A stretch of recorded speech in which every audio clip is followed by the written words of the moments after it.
Good evening. I am Luana Bradford, co-founder and visionary of Celebrate You Women Embracing Wellness, and welcome to a special edition of America, What's Going On. You remember last week we had a diverse group of women where we were talking about the rising tensions, hear our cry. And we got into a great conversation, understanding just everything that you could imagine dealing with racial tensions that we've heard recently on the news. But today we decided we were going to push the envelope a little bit. And this time we're going to talk about the plight and fight of Black men. And what I wanted to do was, I've been hearing, where are our Black leaders? And certainly we tend to look at national leadership to lead the charge. But I want to challenge all of you, whether you are African American or no matter what your ethnicity or background is, look around you. We have leaders in our family, we have leaders within our community. And I selected these four men who I've been following for years.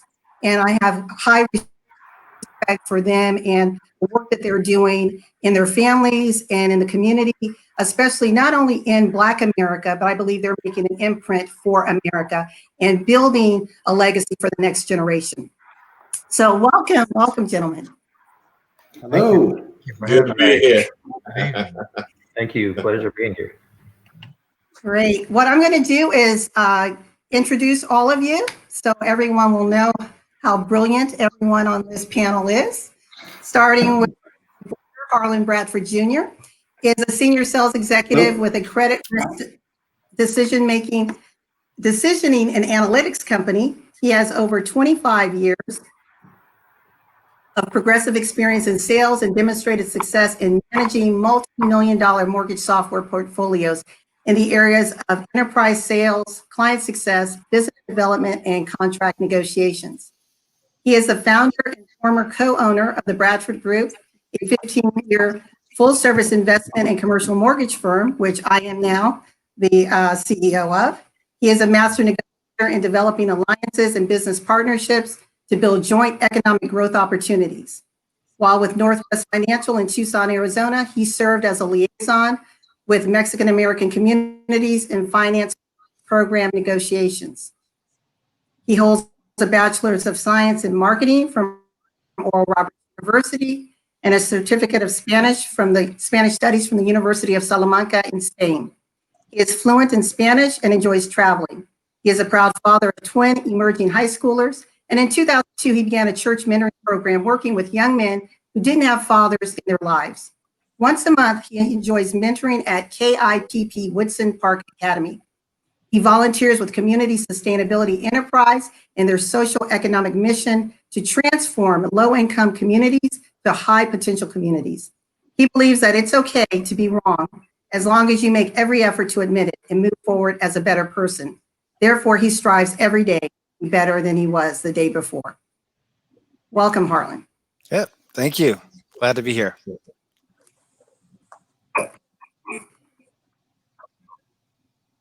Now we have a man with no introduction needed. Mark Lacey is nationally renowned, award-winning speaker, writer, producer, and lecturer from Huntsville, Alabama, and a graduate of Alabama A&M University with a degree in mechanical engineering.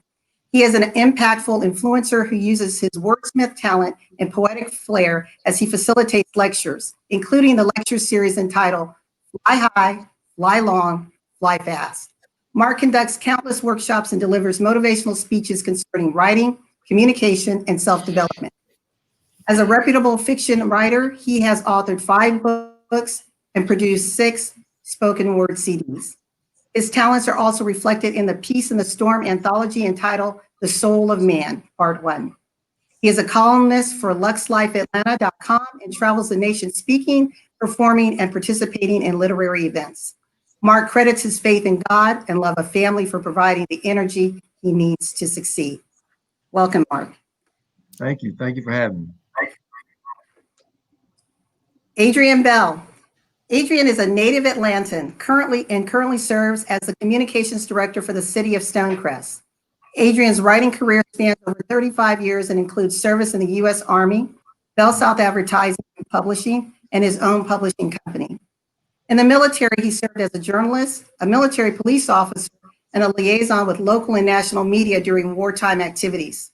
He continued his career with the criminal justice systems as the communication director with the DeKalb County Sheriff's Office and is a certified officer and law enforcement instructor with experience in field, jail, and county courts. He is licensed to teach at police academies and other ongoing officer training.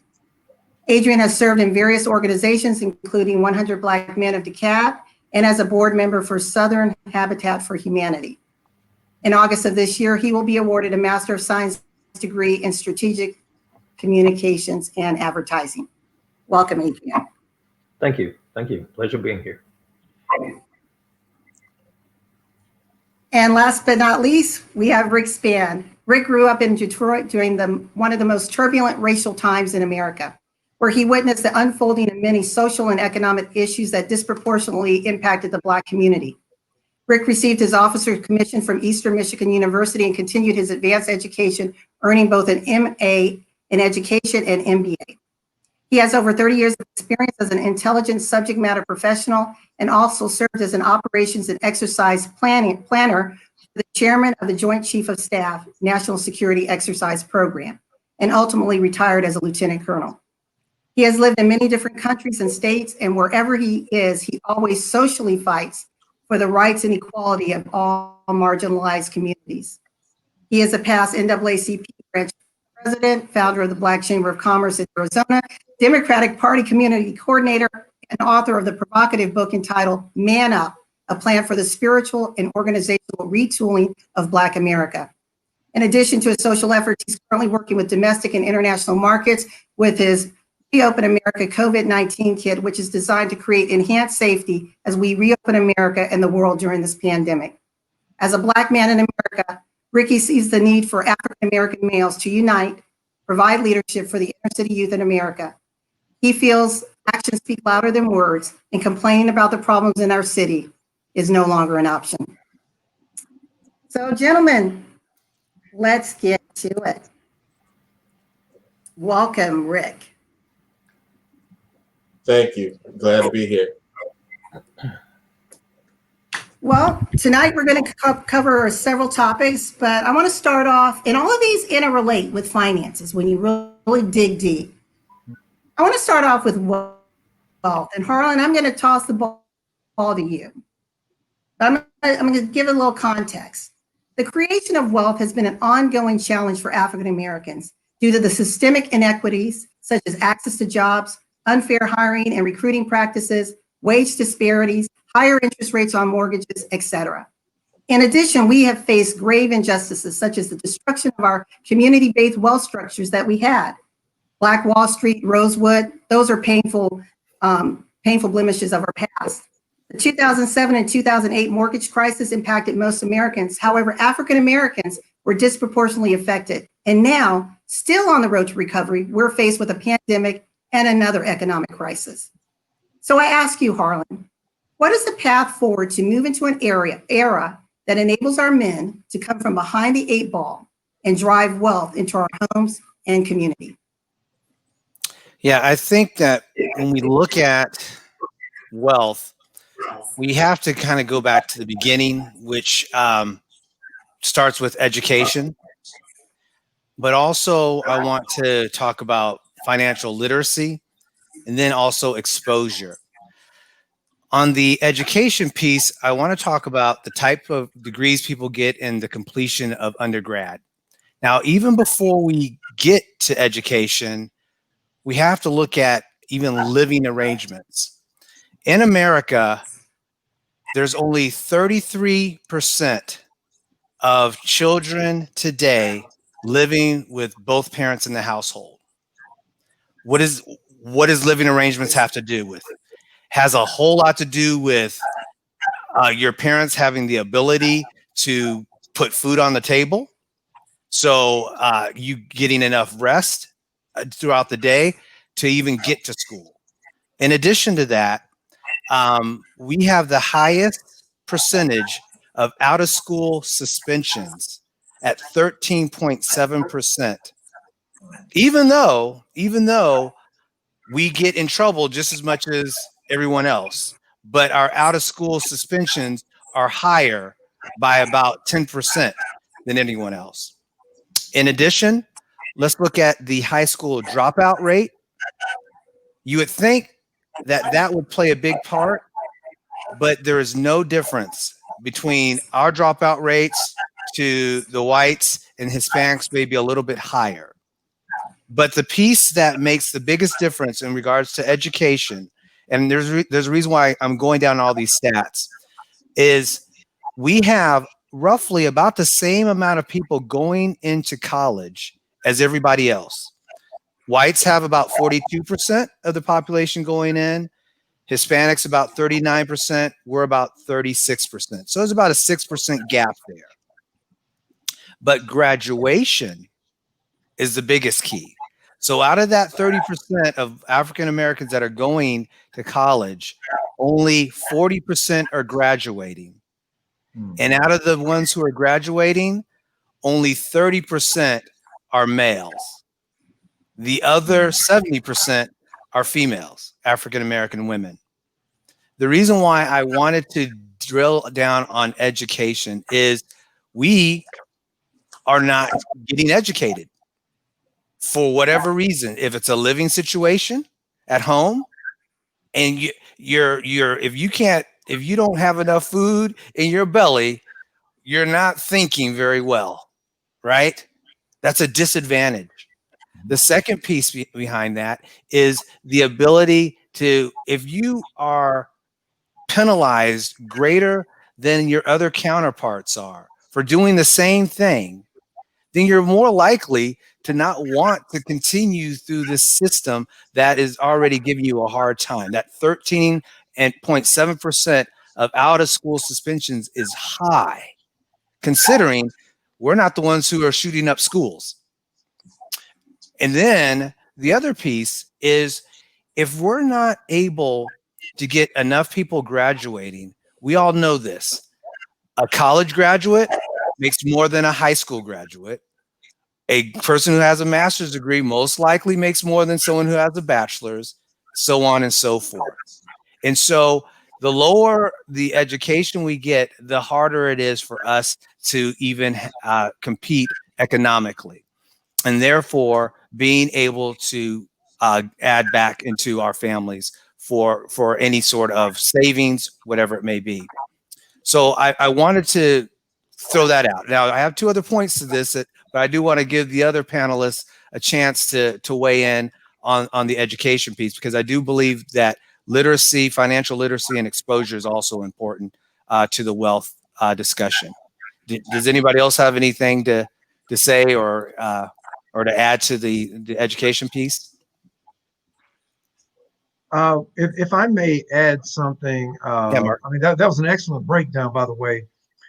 When you look at this internet age in which we're living, heavily driven by social media, there's an upsurge on the amount of people who are basically keying on monetizing from the different social media platforms, bypassing school and with the intent on going viral. And if you go viral and the right star or A-lister retweets or comments on your video, then you're all set. You get a couple of 100,000 followers, then the platform, whatever it may be, is going to basically pay you a salary. And they're going to run ads on that platform. And so when you see the youth who are, especially at those very impressionable ages, when they see their peers doing these things, 17, 18, 19 years old, and are extremely successful, and then they look at their present financial situation, it seems that they're going to be more intrigued, because this seems like almost a get-rich-quick type of methodology. And who am I as an adult from another generation to say, hey, don't do that. Don't try to monetize this social media. You need to enroll in this college or this university so you'll have something to fall back on. You know, what if you land some sort of lawsuit? What if you get copyright strikes and all of a sudden you lose all of your followers then you're no good for the platform. You won't earn that money. Well, they're not going to listen to me, unfortunately. They're going to be more inclined to do what their peers are doing. So, and I think about that, and I don't know the percentages, Mark. Right. But when I think about those who have blown up on who get all the different they get paid to do it. Right. I would want to say the percentages are very similar to athletes, movie stars, and what are the other ones, and musicians. Musicians. The percentages of those who make it big are still so much lower than someone who gets a marketing degree, an engineering degrey, right? So yeah, there is that appeal, and I imagine this is where I want to go into the second piece, Mark, which is exposure. Okay. Right. If well, Harlan, before you go into that, go ahead, Rick. I'd like to add that we talk about education, and then we sort of stovepipe it into a certain area like college education. But back in my day, what we used to do, we would do vocational education, and that would be auto mechanics, computer. Right now, you can build a computer, but you may not be college material. So we have to have and expand our concept of education in America. And we've changed that. We're trying to force all these kids into academia, and that's just not where they're going to be. So we have to design our education program that will cover the plethora of children and their different abilities. And we haven't done that real well in the last 30 years. Well, I think that's exactly where I was going, Rick, and Mark brought it up too, is knowing what opportunities are available. Number one, right. When I grew up, I had the opportunity to see probably a pretty good amount of opportunities, but there were a whole lot more once I got into college. I said, wow, there were so many other things. And so our children need to have exposure to a plethora of things. I go, exactly. I say, don't specialize in anything. You're only 14 years old. What you want to do is dibble, dabble, quit, start, quit. It doesn't matter. Get as much exposure, because knowing what opportunities are available can light a spark in that individual who goes, you know what? I'm really good with my hands, and I can unclog a plumb line, and I can start my own plumbing company with no problem. And boy, and start a big future. And they didn't have a 4-year degree, right? But also, in order to have those opportunities to know what's available to what you guys are saying, they have to have role models, and there has to be mentors in the community. I'm not a proponent. Some people may say this, that I need my role model or my mentor to look like me. The reason why I speak Spanish was a guy, first generation Mexican American. He didn't look anything like me, but he was a mentor, and he was someone that sewed into me as an individual. And so I would say that if they can get exposed, they can have role models and someone to help mentor them and guide them. I would bear to say that every one of us had some type of mentor. Mark, Adrian, Rick, myself. I know we had some sort of mentor that sewed into us at some point in life. If it was a father, an uncle, a brother, somebody, right? That's important. Harlan, yes. I'm gonna jump right in, and so we can wrap up this session. It's great, great conversation. I want to just talk over to Adrian to see if you want to add anything on the points that Harlan mentioned about the importance of education. I love the literacy piece, and that that exposure, exposing to open those doors of opportunity? I definitely agree. I think that, Holland touched on a couple of points. First of all, the dual incomes, well, not dual income, but dual parent households are important. That gives you the ability, in a lot of cases, and the financial wherewithal to have certain kinds of exposures, whether it be um, exposure to museums, exposure to different things in the community, because you have that two-parent household, um, and you have the financial wherewithal to do it. Not to say that single parents are handicapped in that area. I happen to have been raised by my mother and didn't miss out on a thing. But the main thing, I think you hit the nail on the head, is just a matter of exposure. And I think a lot of that begins in the home. I'd like to add to that. I was a single parent, and what we used to have, and what I think we need to build upon is that extended family. We're in a situation now where there's a lot of single parents. The cost of living and all that, and different situations causes us being, in a tough situation. However, if you have that extended family, and one of the things that I put in my book is that each one of us, whether we have one child or 10, we still need to mentor 2 or 3 other children to sort of cover down. It's our duty to cover down on those single parent homes where we could go in and interject our wisdom and help the woman or the man raise their child. I happen to be fortunate enough to have Luana, her mother, her parents, and a good friend of mine, the Bradleys, and I had a larger family being a single parent than I probably would have had my wife and I had stayed together. So it could work if we go back into the village concept. So we have to go back to something and in order to compensate. And I think that's one of the duties that we've lost in the last few years.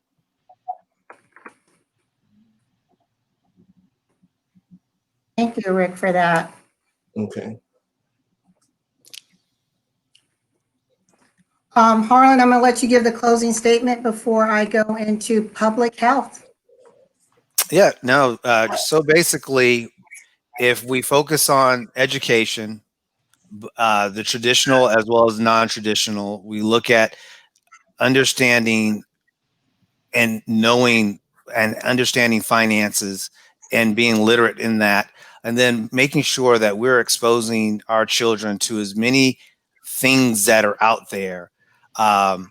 We will start moving forward as a people and as a group.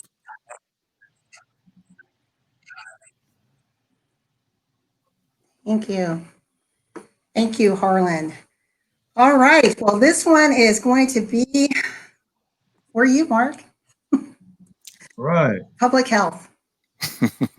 The American Medical Association has stated that racism is a public health issue, and comorbidities, high blood pressure, diabetes, heart disease, etc., are not always tied to genetics.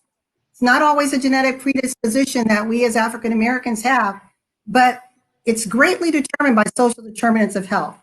And for those of you who aren't aware, social determinants of health are conditions in which people are born, grow, live, work, and age that shape their health, such as economic stability, neighborhood, physical environment, food, community and social context, and the healthcare system. So Mark, how do we educate the systems on the root causes of health disparity so that we can address them rather than have them always blame them on genetics? Okay, first of all, I would like to make the disclaimer, I am not a health expert or a nutritionist. However, I can see, I can hear, and I can read. All right, so I would like to, if you all will allow me to, I would like to break this down into 3 areas. Number one, understanding the impression that is being made upon the younger generations as far as the history of health for African Americans. Number 2, I want to go over some statistics for African Americans and Hispanics. And then number three, I want to touch upon the systemic issue as a whole. Okay, so diving right in, we tell the kids, hey, you can't just go off and eat the burgers and the chicken and the French fries, which is everybody's biggest weakness, all the time. And of course, when you're young, when you're youthful, you don't see that window closing and you think that you're invincible. Okay, well, uh, grandmama and granddaddy, they ate all that pork. They ate all of that beef. They ate all of that chicken. They ate this greasy, that, and all of this starch and blah, blah, blah, blah, blah. So here's where we break it down. Uh, for generations, grandmama and granddaddy, they raised that livestock. Okay, they grew their own vegetables. They were active out there, coming home from work and the kids coming home from school. They were very active every day when it comes to tending to the livestock and tending to the crops, tending to the greens, the tomatoes, the cucumbers, so on and so forth. Okay, so they were physically active. And then when those products were consumed, you did not have the additives, you did not have the steroids, you did not have the chemical element.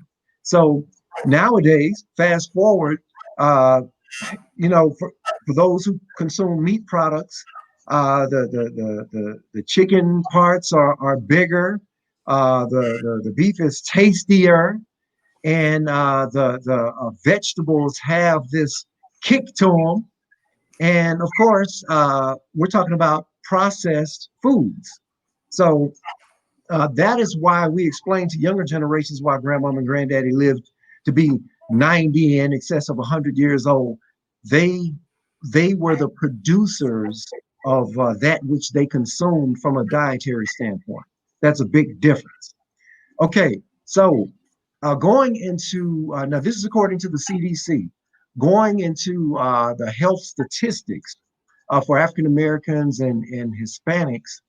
Okay, when we look at just health status, the percent of persons of all ages in fair or poor health, 13.8%. Smoking, the percent of men aged 18 and over who currently smoke cigarettes, that is 20%.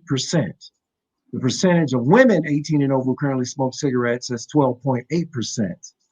Okay, now obesity, the percentage of men aged 20 and over with obesity, 37.5%. The percentage of women aged 20 and over with obesity, 56.1%. Okay, now, Luana, you're talking about hypertension and the causes of hypertension. Let's look at the percentages of it. The percentage of men aged 20 and over with hypertension, measured high blood pressure and or taking antihypertensive medication, 40.5%. Okay, the percentage of women, 44%. Okay, health insurance coverage, the percentage of persons under 65 without health insurance coverage, 12.1%. And then from a mortality standpoint, deaths per 100,000 population, 787.5. And of course, as we discussed earlier, the leading causes of death, heart disease, cancer, and accidents. Okay, so with that said, I want to go right into the systemic portion of it. Nowadays, like when you watch cable news or when you read comments on social media from the top tier health experts who are over various hospital systems or in universities, so on and so forth, many of them actually go by the statistics. However, there are some who actually comment on the party line. And of course, if you're commenting, going with the party line, they see what we see physically. However, the accountability aspect of it is not there. Why don't they have to be accountable? Well, number one, whoever has the money driving their salaries is not going to put the pressure on them to call it how it is. Okay, and then number two, there, which leads to the fact that there is no fear of, um, from having a moral compass standpoint. I can pretty much say what I want to say and believe what I want to believe and promote what I want to promote as far as these statistics are concerned, simply because the person writing my check has basically told me that, in so many words, as long as I go with the party line, I do not have to be accountable.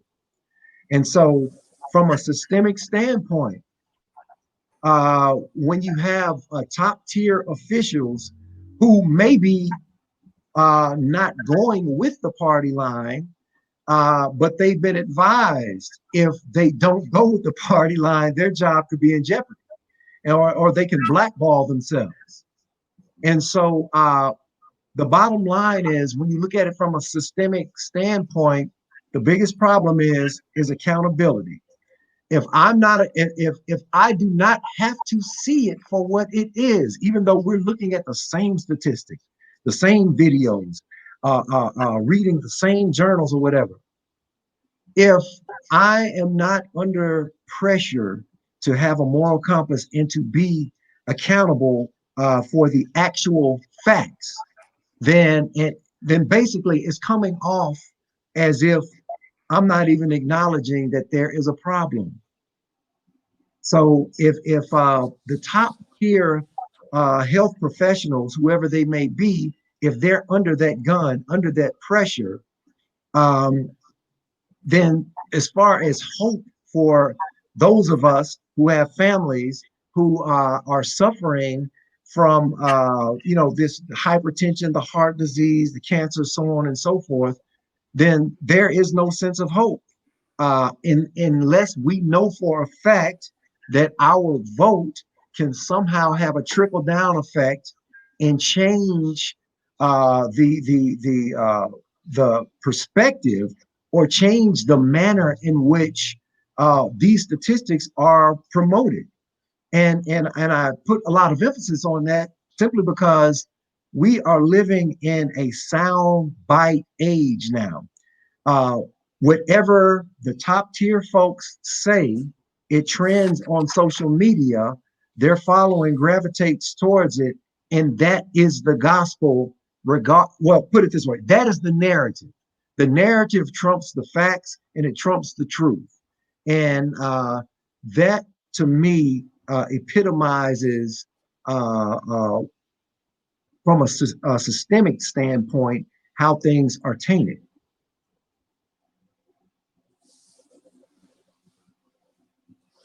I'd like to add something to what Mark said. I agree that the social determinants, we have to include the economic part, and if you look at the wealth that's in a minority community, and you look at the opportunities in those communities to say eat right. I know in Detroit there's no major food store, so the food source is secondary. It's your healthiest stores are way out in the suburb, and the cost of the food in the suburb, or the cost of the healthy food, which we used to get in our own neighborhood. Right. When I was growing up, we would go to the butcher, and we would see the chicken, and then we'd see the guy break the chicken's neck and take the feathers off, and fish was swimming in the tank, and they'd kill it. But now, with the incentive on profit and yield, all the big corporations are trying to get great yield. So they're juicing up the cows and juicing up the pigs with chemicals, which comes into our neighborhood because they need shelf life. They need them cows to last a month as opposed to 2 weeks fresh. And then they put that in our neighborhood, and we eat that. And those chemicals that causes these things to be preserved, so to speak, they enter in our body. So we have a higher incidence of cancer We don't know why. We have a higher incidence of high blood pressure. We don't know why. I surmise that our food source, which we don't control anymore. My parents, they controlled it. We had gardens. They would go in the back and kill a chicken. But we don't have that opportunity. We go to the store and the meat has been processed and reprocessed, taken from a wealthy community and moved down to a poor community, refurbished or revitalized, repainted, put whatever. And we buy that stuff. And therefore, the underlying cause is going to be tied back to economics, greed, and this is well known in the scientific community that our food source and our economic opportunity is one of the determinants of the health of our community. And so we die, there's no wonder that we die at a higher rate. And that's one of the things that we have to deal with. It's a systemic process that's causing us to have poor health. Right. And I would like to add to great point.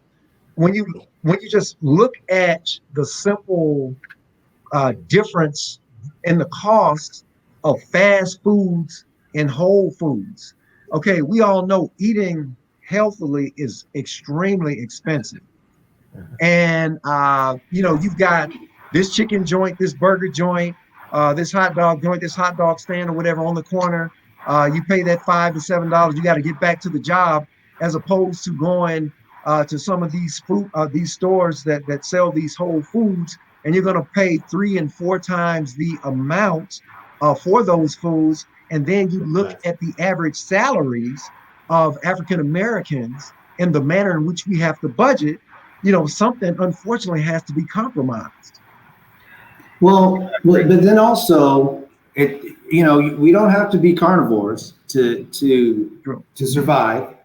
That's Vegetables cost a whole lot less than meat, and in most communities, there is a super Walmart, whatever they're called. That's now. That's today. Now we know Walmart's produce may not be as good as Kroger's, as Publix, and if you're living here in Georgia, but it's better. It's better than going to McDonald's. And so I kind of want to push back on that, because it's a whole lot cheaper to buy vegetables and grains and beans, and you can whip them up and make them taste really good. That would involve a lifestyle change, I think, for a lot of us, myself included. But the thing I often wonder is why there is not more of an outcry in the Black community for healthier options.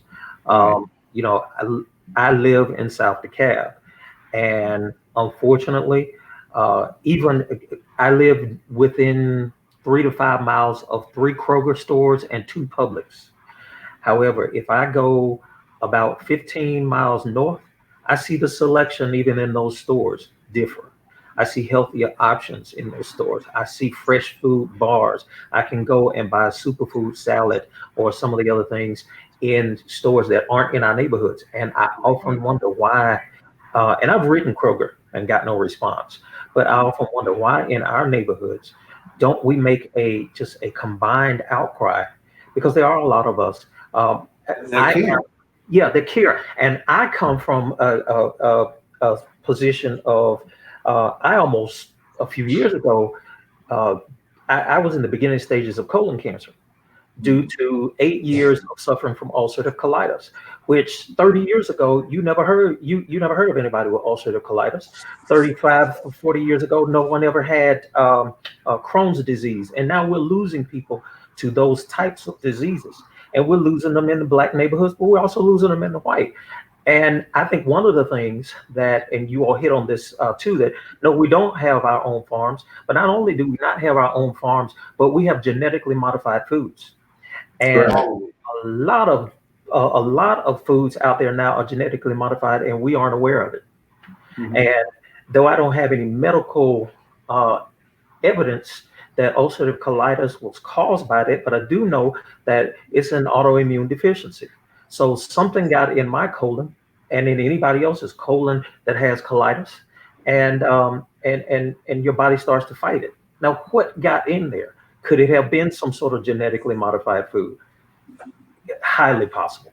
Highly possible. Could it have been that, yes, I took the fast food quick option because it was right around the corner versus driving someplace else, and just not having those options. I mean, I've been so frustrated that I've been almost tempted to put my house up for rent and just move to where I have healthier options. But that shouldn't have to be the case. Right. And I would like to add too that a great points, everyone. And again, whether you're a vegetarian or meatitarian, unless you have a lifestyle change, it's still not going to be that simple. Because even you still have to know exactly what to get. And so again, there you go to these different Whole Food stores or whatever, and you can spend half a paycheck just by getting things that you hear that people say are healthy. But again, as Adrian stated, if people don't discipline themselves to have a lifestyle change, that and understand that this is not a fad, it's not a trend, it is a process.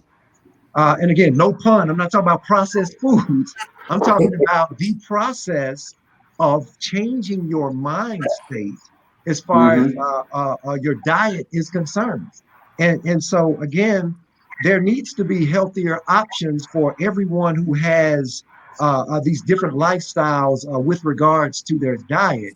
And of course, that is a systemic change when you think about these chain of restaurants having to go through these national different phases, and it trickles down. You must have this, that, and the third. This is what we're going to. They have to do the market surveys and all of that. And of course, people, they don't want to participate in market surveys. Only the concerned people want to participate in the market surveys. And so I for one, used to be a fast foodie. I am so not that now. Okay, I'm not a vegetarian, but I do like vegetarian dishes. And I always encourage my friends, hey, I made this type of vegetarian dish. I put it on Instagram, and I'm trying to show them better than I'm telling them. However, it starts with the individual, and it starts with their state of mind. And so again, yes, we have to talk to our legislatures about having healthier options, but we also need to educate our young folks, our people, about the fact that don't just look at a menu, think about changing your mindset or your state of mind with regards to your approach to your diet. Gentlemen, thank you so much, Mark. We're going to move on to the next, but I do want to just piggyback on what Mark's saying, not being a part of your conversation, but just to encourage those that are wondering, where do I start? Start at your state, local health departments. CDC is working closely with these institutions to help get information out to the local communities on how to, even from food prep to finding the right food sources and making those slow changes that you can control within yourself. But voting is real important because you need to understand where your local officials stand as it relates to health, wellness, access to health care, et cetera. So I'm just putting that plug into vote, vote, vote. But thank you, gentlemen, for that piece. And if it's okay with you, can I move on to the next? Sure. Okay, thank you. Criminal justice. Adrian, this is going to you. Okay. George Floyd's murder is a real and symbolic representation of countless African-American lives extinguished from 1619 to 2020 at the hands of those in power. The racism and oppression continues to manifest in the criminal justice system and perpetuates the disparate treatment of Black and brown people. Journal data exists to support that African-American men are more likely to be stopped by the police, charged with more serious crimes, and sentenced more harshly than white people, or even killed while detained. However, Attorney General Barr this week stated he doesn't believe our criminal justice system is systemically racist. So, Adrian, Black and brown communities cannot resolve these inequities and injustices in isolation.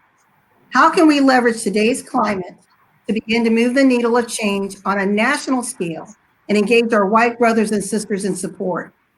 And if you are able to talk a little bit about what's currently on the table, the Emmett Till Anti-Lynching Act, that would be great. Okay.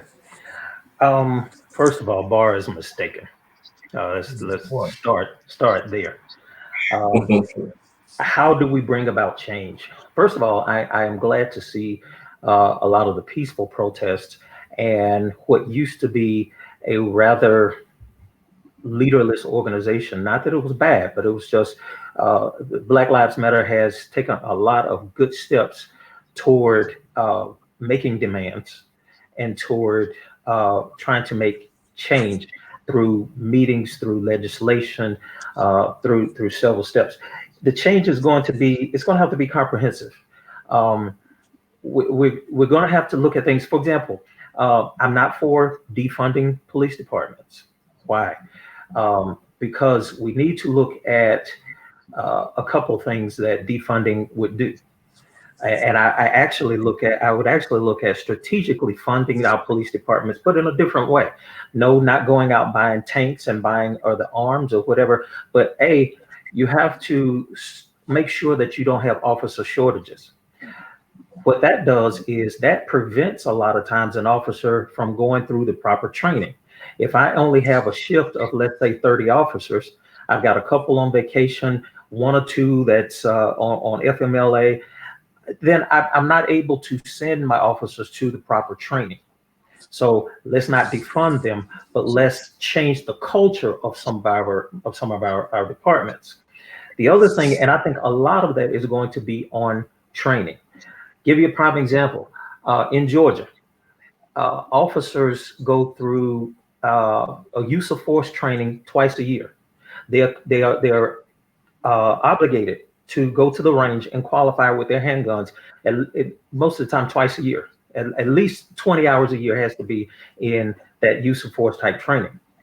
Why is it that you're not doing that same kind of training in de-escalation or in what we used to call verbal judo? You know, because there are other ways of getting, especially you take an officer who is in his 50s. All right, he needs to understand that he communicates just right off the bat. His communication to a 20-year-old or 18-year-old is going to be different if he's not trained to communicate with that individual.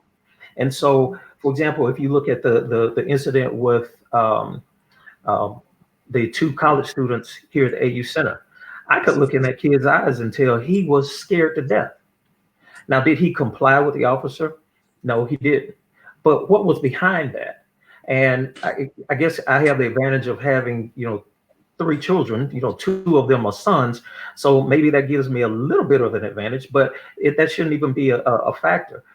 That's something that should be a training issue with the departments. So the first step is we've got to make sure and demand from our departments that you start training these officers, just like you train them to make sure that they can hit a target with a gun and use deadly force. Make sure that they also understand de-escalation techniques, understand how to communicate across the board. And that is, white, black, young, old. I've got to understand, and one of the things that we study in communications is understanding your target audience.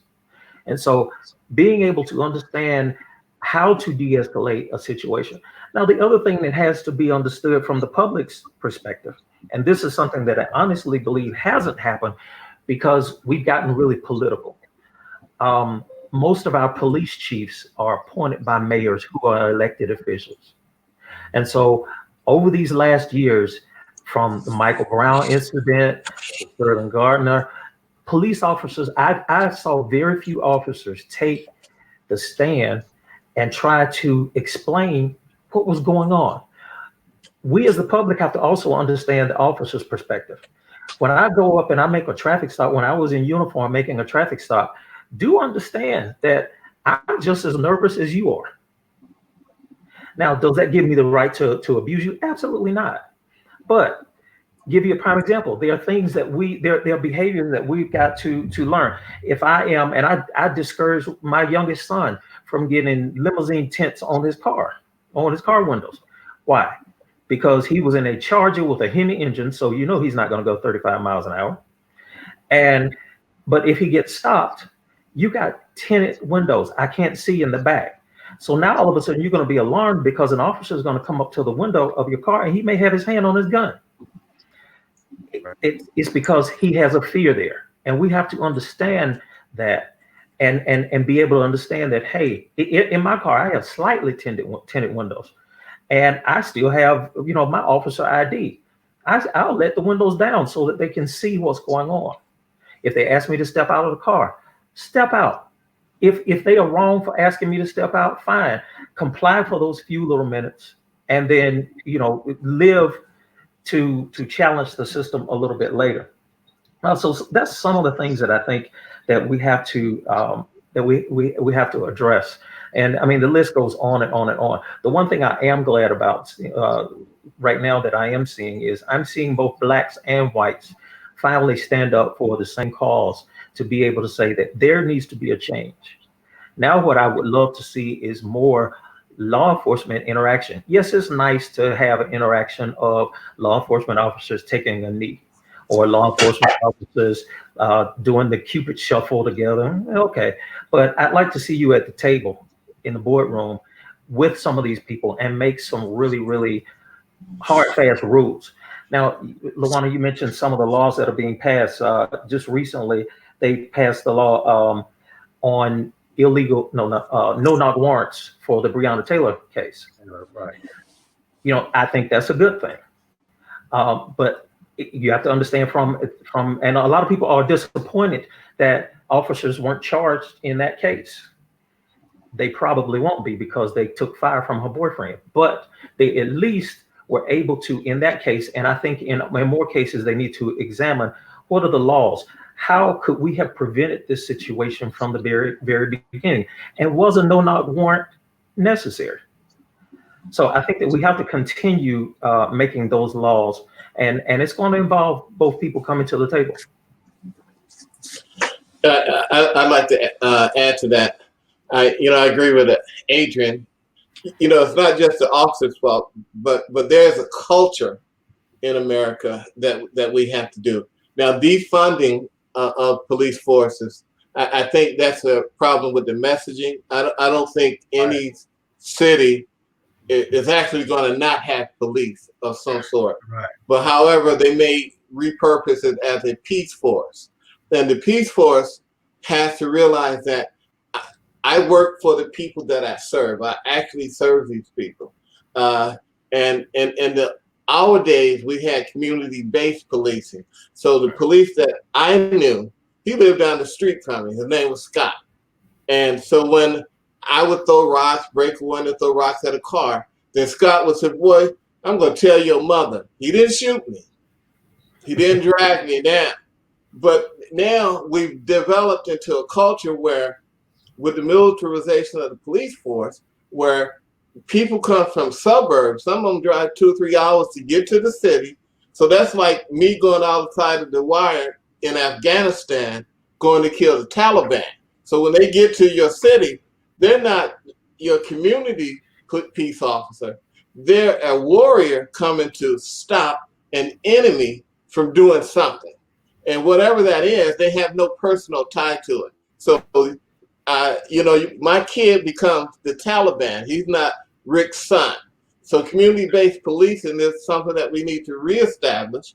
And then we also need to demilitarize. Because one of the things that we did in Afghanistan is that initially we were going in heavy, full garb, metal. We're looking like Darth Vader. And these people with clothes on, blue jeans and rags. So they're panicky. And you're going into their house, and if they have a gun, they're shooting. They may, more than likely, they were the Taliban. But people breaking down their doors, wrong or right, they're going to react. And Afghanistan has almost as many guns in the street as we do. So a lot of the firefights were not us fighting the enemy. We're fighting a frightened civilian. And that's what has happened into our streets. And we have to repurpose our peace force and the concept of policing. So when they say defund, we can't get distracted by the messaging. Everybody's all hyped. We know that we want a peace force. We want someone to help. We want nurses. We want doctors. But if I ask you to come over to my house and help me get away with roaches. I don't want you to kill my kid. I don't want you to just destroy everything. I want you to help me get rid of the problem only. And everyone's not a problem. And in the military, we were having the problems in the Vietnam War where we were just heavy-handed stuff. You know, we had some people that were court-martialed. So now we became very disciplined, and we are held accountable. As you know, Adrian, if we kill a civilian, there's going to be an investigation, and we're going to be charged and tried if that civilian didn't shoot at us first. That's just the rule. So if an innocent person didn't shoot at us, we can't shoot them. So we have to get back to that, and we have to go back to the community-based aspect of it, where we're policing our own neighborhood, and we're learning how to do that. And the de-escalation techniques, are some of the things that we have to incorporate. But it can't be the SWAT team coming into our neighborhood every time. That's not going to work anymore. Yeah. I'm going to turn it over to Mark to close up before we go to the next. Oh, okay. I'm sorry. Hey, great input. Someone asked me, how would I describe the climate? I would describe the climate as this is August of 1969. Jimi Hendrix is about to play the renegade version of the national anthem because of all the stuff that's going on. And so, we're living in a very emblematic time. So, Adrian, as you mentioned, officers taking the knee, officers, praying with the people, so on and so forth. People sharing this, that, and the third on social media. People donning the Black Lives Matter paraphernalia. Fine. Okay. But people have to understand this is a process. This is a marathon. After the wave crests and starts going down and people start focusing on other things, who is going to be there to be a part of the process, to go to these town hall meetings and interact with law enforcement officials and talk directly, to candidates. Also, as Rick mentioned, are people, when the wave goes down, are people going to be less apt to take the initiative to want to police their own communities, pulling these young brothers and sisters together and teaching them how to properly respond when they have an encounter with the law enforcement officials, so on and so forth. My concern is that a lot of people are trying to benefit from this crest, this wave, and are people going to have the same energy to focus on justice in the justice system after the wave goes down? Very true. I think that That's a good. go ahead. No, go ahead, Adrian. I'm sorry. Okay. No, Mark brought up a good point. I think if you look back in history, I think we as the baby boomers may have dropped the ball several years ago. And what Mark is saying is we need to continue this marathon. I think during the early 70s, late 60s, we were no longer in the back of the bus. We were no longer drinking from the colored water fountains. We could live in Buckhead. We could work in different places. And I think we got comfortable. And I honestly believe that is one of the reasons that we are still here, because there was always economic disparity. There was always other things, but we just got to a point of where we took the little milk that we were given and the baby was quiet. And now, starting back with March 3rd, 1991, during the Rodney King beatings, all of a sudden, everything just starts to be exposed all over again. And now that the shock is over, now there's time that we start working, and we're going to have to continue to work. Because it would be great if we had a leader in our nation, our president, that would start it from his standpoint. But even if he doesn't, we still have to continue in our communities to continue to keep our finger on that pulse and not let up like we did, some 20, 30, 40 years ago. Thank you, Adrian. Thank you, gentlemen. And now the final piece. Critical hope. Rick, this is coming to you. This concept is one that sustains positive expectations and inspires action and activism. The current combination of events, the pandemic, the economic crisis, and now the economic racial unrest has caused America and the world to question its moral constitution. Movements are intergenerational and protests are a tool, but power is the goal. Why does today appear to be the perfect storm?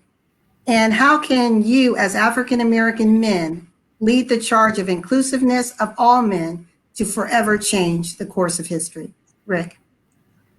Okay, thank you, Luana. Uh, this is the perfect storm because we've been here before. Like Harlan mentioned, you had Rodney King, uh, you had Emmett Till. So people have been murdering Black men for years, and we go 3 or 4 days of rioting and then we go back down. As Mark said, we go to the crest and we go back down. Nothing happened. Martin Luther King, the '60s, we were rioting in every city in the country for almost a decade, and we go up and we come back down. But what makes this different, and I call it the perfect storm, is that because this movement or this much energy in this wave of protest and opportunity would have happened had not the perfect storm occurred. And what happened, we had COVID-19. So everybody's at home. Everyone's at home watching the TV. Then we had Amy Cooper. People, believe it or not, Amy Cooper and George Floyd, they served to get collectively, that was the catalyst. Because without Amy Cooper, and for those that don't know, Amy Cooper was a white woman that used her white privilege to call the police on a Black person that was taking pictures and had asked her to leash her dog, which was the law in most states. And he was asking, so she's going to call and go boo-hoo, boo-hoo, and pretend that this Black man was assaulting her. Had it not been for technology, the phone with the camera on it, that too would have went, the Black man probably would have lost his life because the police would have came heavy-handed. Black man assaulting a white woman. We know how that picture normally ends. And then a day later, then you get George Floyd with his neck. So all of America witnessed that, and that perfect storm, it all came together, and it made our white colleagues and friends, and for those of us that have interracial family members realize that, hey, there is a problem. Now, you and I as Black people, all of us as Black people, we know that this problem has persisted for over 400 years, and it's not going to go away in one weekend or in a couple of weeks. So what we have to do, we have to take a deliberative approach. I call it deliberate planning, meaning that we have to plan and we have to develop a strategic way to handle the problems in the Black community. And we have to engage all those that it affects and all those that can have impact, which to me means that we have to include our white friends, neighbors, colleagues, enemies, or what have you want to call them. But because racism is not a Black problem, racism is a white problem who determines the institutions and put the laws and the rules and change the rules, and they put those things into effect. And we abide by the rules. We make our choices and we try to accommodate them by following the rules. Then the goalpost is moved. So the systemic part of racism, we have to hold our white brothers accountable for it. So when they ask you, what can we do? Then we have to look them in the eye and say, hey, when my child goes to the store with a hoodie on, instead of shooting him or being threatened by him, if he's doing something wrong, know me well enough or know humanity well enough to say, son, what are you doing? Your dad wouldn't appreciate it. Your mother wouldn't appreciate it. Try to do something different and try to diffuse it. As Adrian mentioned, we have to start diffusing it. Just because we're Black in our culture, we have different clothes and different things like that. We can't allow people to kill our children. And so I was talking to some people, those of us that have, gone to college or been fortunate enough to move out of the hood, so to speak. We have to realize that we can never leave the hood. The hood is our opportunity to change the paradigm. We have to mentor, we have to teach, we have to go back into the community and we have to stay in the community. It's a dynamic process. We can't go in and say, hey, I fed the homeless on Thanksgiving. I took some boys to the movies and be done with it. No, the hood is a dynamic process. We have crime, we have situations in the hood.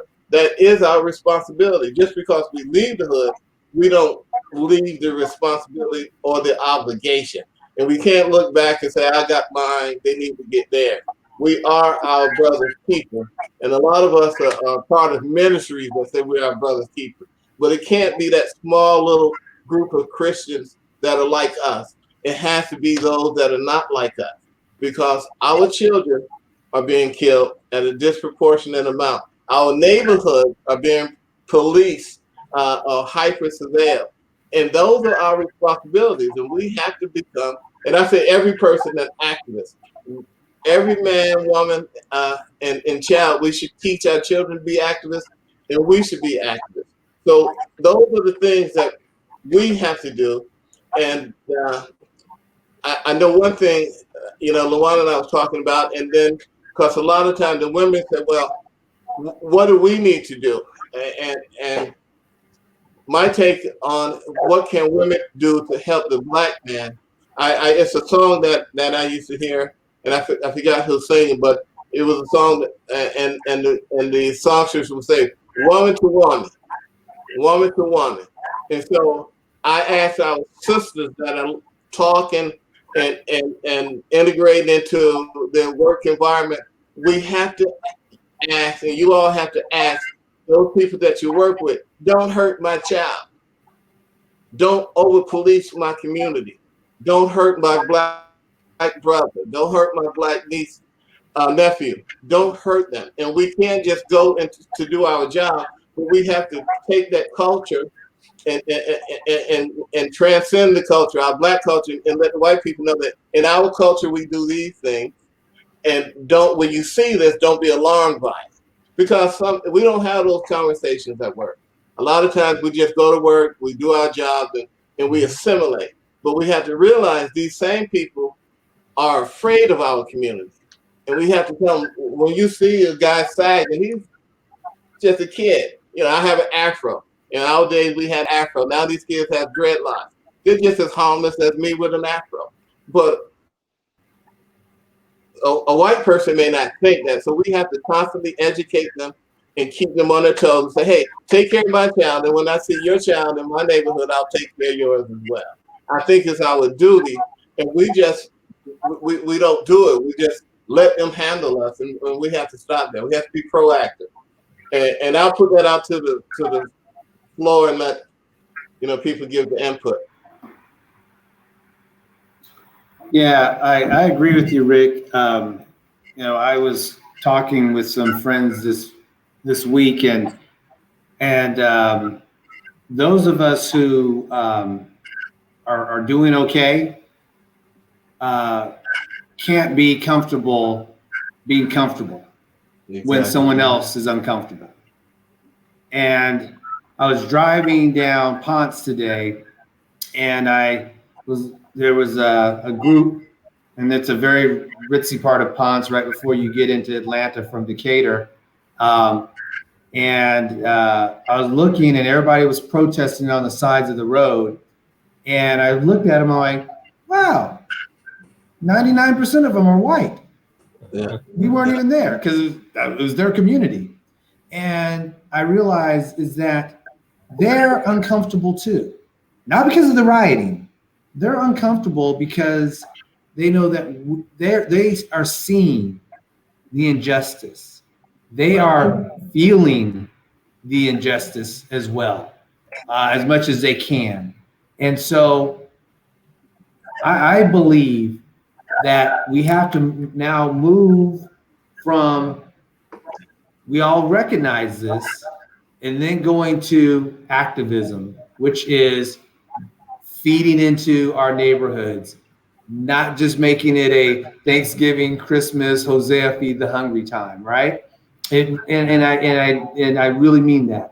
Is those of us who can, we need to keep on helping out, reaching back, and pulling up And I also do agree.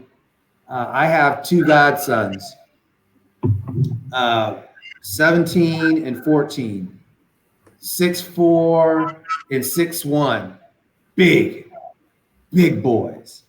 But I used to bounce them on my lap. I know they're gentle, but the world doesn't look at them that way. They look at them as some big boys with dready hair. And so there has to be a new image that the world sees us in. That saggy pants is just a way of wearing your clothes badly, right? But it's not a sign of anything other than that you're just a youth going with a youthful trend. And the way that is changed is through the media reporting truth and not sensationalism. And because we're not creating all the crimes, we're not every fire that happens in Atlanta, but that's all I see. Mark, you were going to say something? Harlan, you actually, basically stated something that I was getting ready to go into as far as when you mentioned the youth. When you mentioned the white community understanding the different nuances of our youth, I think what's helping that is the fact that the media is showing youth of all colors, all backgrounds and nationalities leading this front. And I Yes. got a smile on my face because Yeah. I am genuinely excited about that, because us adults, man, we left this earth in such a shape. Yeah. And the youth realize now it's their time. Yeah. And you see youth of all colors walking hand in hand, taking charge. And it's a beautiful thing, man. And I said on It is. Facebook last week that whenever youth of all races come together, the universe has no choice but to respond. 100%. I love it. We have a question. Yeah. The question is, what role does the church have in the process of changing the climate of racism in our country? I think it's well, let me just put it this way. Galatians 6:1 teaches us that if a brother is caught in a transgression, that you who are spiritual are to restore that brother in a spirit of gentleness, lest you be tempted yourself. So it's in scripture that we who are spiritual, the church is supposed to restore those who are lost. If we look at history, the civil rights movement came out of the black church. And these were young men who were young ministers. And at the time, they were some of the most hated people in the world, but now they're some of the most loved, and they changed our society. So I think it's going to be key for our churches because they're not only houses of worship, but they are areas of influence. You can't find a pastor who is not influential in some way or another to his particular flock. So I think it's going to be key for our churches to get in this and get deeply involved. I'd like to add two things to that. Jesus said, "This commandment I leave with thee, to love one another, and you love thyself, love the Lord thy God with all your heart and all your soul." And that being said, even the Apostle Paul said, "Hey, to I became all things to all men that I might just save one." So we can't be so holier than thou that we can't reach or we can't relate, because we're ex something, we're ex alcoholic, we're ex criminal, we're ex this, and so now that we're feeling that we're not that anymore. But there's another kid out there that's going to be an ex. If you love him right and teach him right, or coach them right, they're going to be an ex something. So don't hurt them. Love them as Jesus would love. And because he didn't pull anybody into the fold, he loved them into the fold. And we have to start doing that as a body, as opposed to judging. We sit in judgment too much. Since we're talking about biblical quotes, I have to bring up Psalm 8:2. out of the mouth of babes. Yeah. Amen. And the child shall lead. Yeah. Yes. So I know we're running short on time, but this is such a great opportunity for the fellowship, first of all, but for men and women to realize that from this day forward, we're forever activists. This is our world. This is our neighborhood. This is our community, and we just have to let everyone that we interact with know that it's theirs, and they have a duty. They have a duty to get involved. They have a duty to get into that uncomfortable zone and try to help those of us that are downtrodden or what have you. So, we are our brother's keeper, and we have to continue to remind people of all, races, gender, sex, creed, that we have to include everybody in the solution. Thank you. Well, gentlemen, you're right. We're out of time, but before we go, I want to do a quick round robin. I'm going to ask each of you the same question. So please answer the same question. What impression would you like to leave on every young man's life who you encounter in order that they become the change we hope to see in the world? And I'll start with you, Harlan. The thing that I would love to say to every young man, every young Black man, is that do not limit yourself on what other people say or think about you. It's what your Creator has said about you is what matters, and that is who you are. Is who your Creator says you are, and you are loved. You are someone that is highly favored, and you are full of potential. Don't let that go to waste.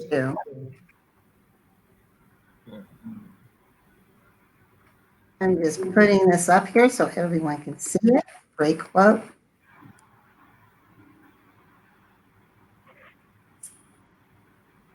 All right, Adrian. One of the first things that I would encourage our Black men to do is start at home. You may have seen I was rocking a baby when we first started. That was my grandson. And we've got to take care of our homes, because a lot of our successes and or our failures start right there in the household. If you have love and affirmation in your household, then that's going to change the person that comes out of that household, and that person becomes the change for his community, his neighborhood, and it just blossoms from there. So I think just a sense of responsibility, and then don't be afraid to fail. Continue to try. I had a military commander that told me that he would rather hire somebody who tried 10 times and failed 3 times than to hire somebody that tried only 7 times and was successful. So all 7 times. So what is he saying? He's basically saying, yes, out of those 3 failures, that person learned, and he was just as successful. So he's balanced. So don't be afraid of failure. Dust yourself off, forgive yourself, and take care of home. Be responsible. Thank you. Mark. Wow, man, those are serious tough acts to follow. But I want to touch upon something that Harlan mentioned earlier, as far as what I would tell a young brother. Make sure that you allow yourself to be as versatile as possible. Think about multiple streams of income. Now, I am a proponent of education, but I'm also a proponent of trades and vocations as well. So you can still be an entrepreneur and still have an 8 to 5 as well. And multiple streams of income, have something to fall back on, but never forget about trades and vocations and their value. Okay. And I would also leave them with 2 Les Brown quotes. The first one is, if something is hard, do it hard. If something is hard, do it hard. And the second one is, The universe always responds to the man or the woman who refuses to be denied. All right, so I guess that's on me. So No, what hold on, Rick, hold on.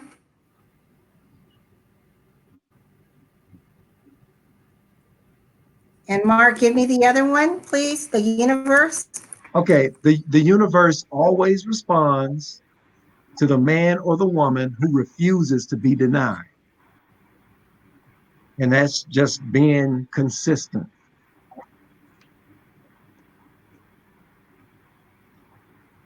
Your consistency I is, type as fast as I can. All right. The and universe always that is, responds to the yeah, man or woman who. and I just want to, that is a Les Brown quote. It's not a Mark quote. So, Okay, that's a Les Brown. We've got it. Thank you. Rick. So I say, first of all, that as Frederick Douglass said, power can see nothing without a struggle. And so I would want the youth to know that, that the race is not given to the swift or to the mighty, but to those that endure to the end. So I want them to know that just because they get knocked down or they run into obstacles, I want them to never quit, because if they continue to get up, they will succeed. And so we have to own our community.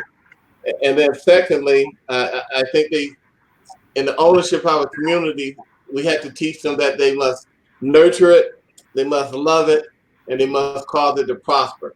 And whatever education that takes, they need to learn that, and they need to assimilate that to the brothers and sisters in the neighborhood and spread it abroad. Okay. Well, gentlemen, it's been wonderful having you a part of the Celebrate You platform. I think this has definitely been an education, an eye opener, just to be a fly on the wall, listening to men dialoguing with each other, and just your different spin on what we as a community, as a nation, are feeling and facing right now. So thank you so very much. Harlan, my brother, love you. Adrian, love you. Mark, love you. And Rick, I love you so much.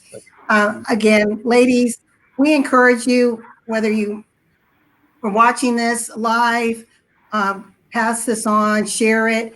If you are catching this for the replay and you want to get to know these individuals a little bit better, I'm going to pause and let them know how you can reach out to them.